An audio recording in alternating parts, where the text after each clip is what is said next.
Mr. Robinson, your opening remarks, please.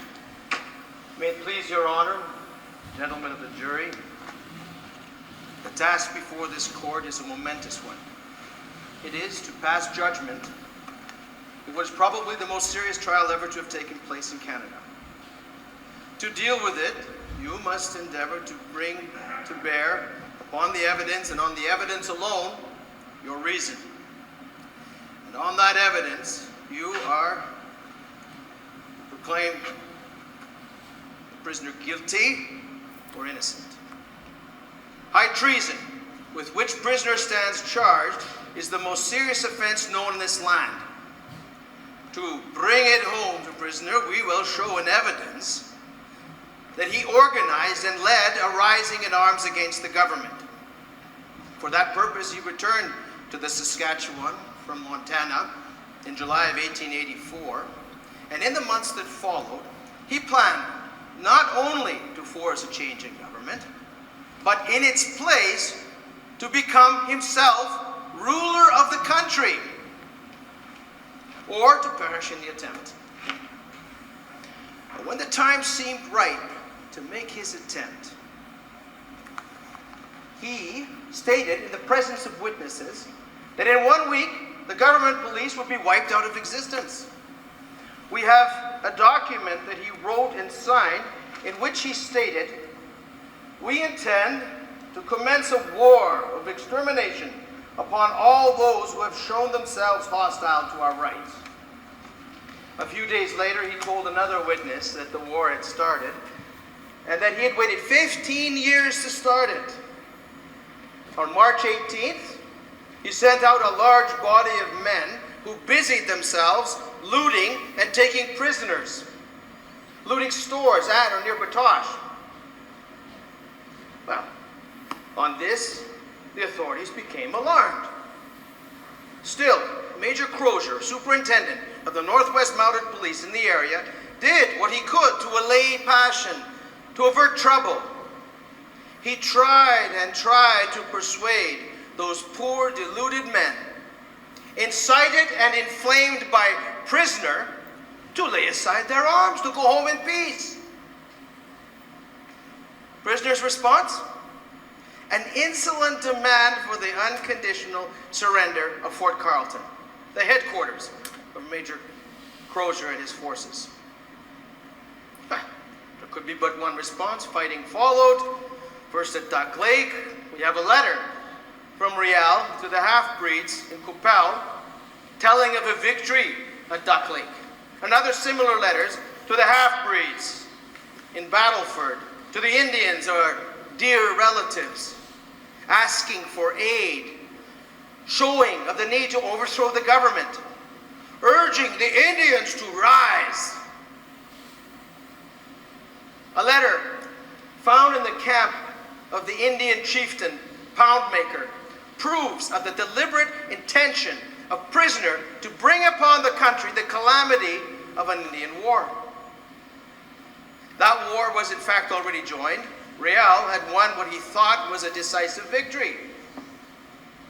There is a document in his handwriting in which he invites the authorities to come to the field of battle and take away their dead.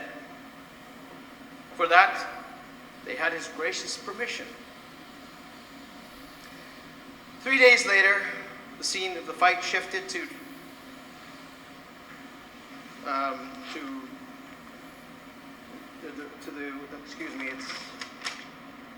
Fish Creek, where the police and the militia were now under the command of General Middleton. In 10 days' time, the struggle moved to moustache, where it continued for yet another 4 days before it was stamped out.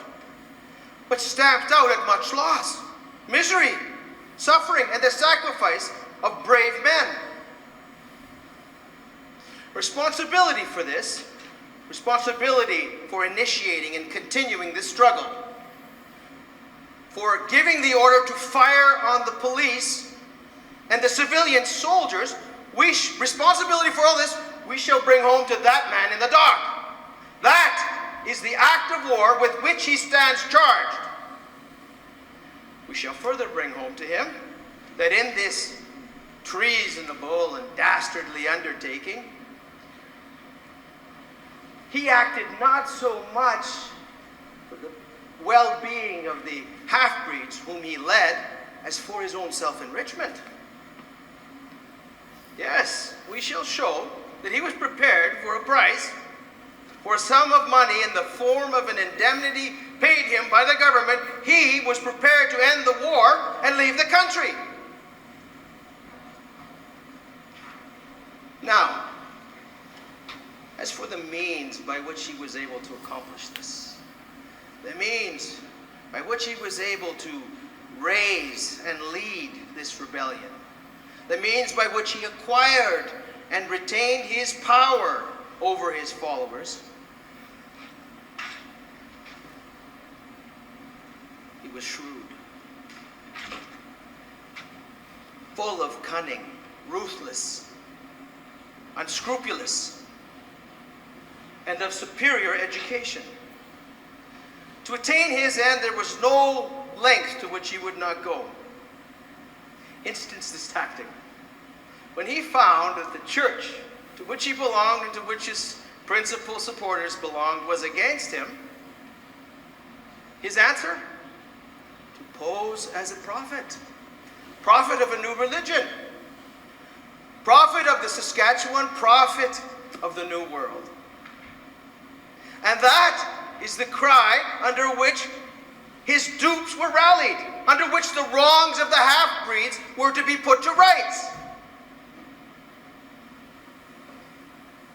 I think, gentlemen of the jury, I think before this case is over, you will be satisfied that this rebellion was brought about not by the wrongs of the half-breeds, but by the ambition and the personal vanity of that man on trial. We seek to bring home to him treason. Treason involving the blood of brave men shed. Treason which roused the whole country. Treason crying out from the dead bodies lying in the blood-stained snow.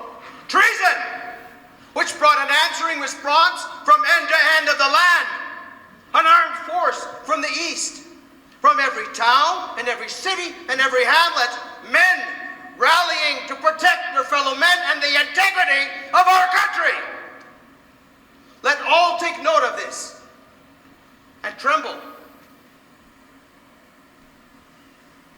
And tremble at the power to punish invoked by such a crime.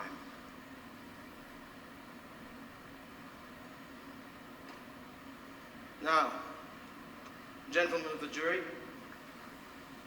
it will be for you to consider carefully the evidence we shall put before you, and to say whether the Crown has made out its case,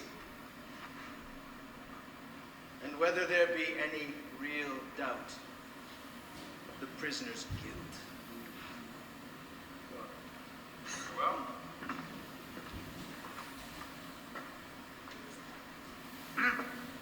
we wish to call in evidence Dr. John Willoughby. proceed.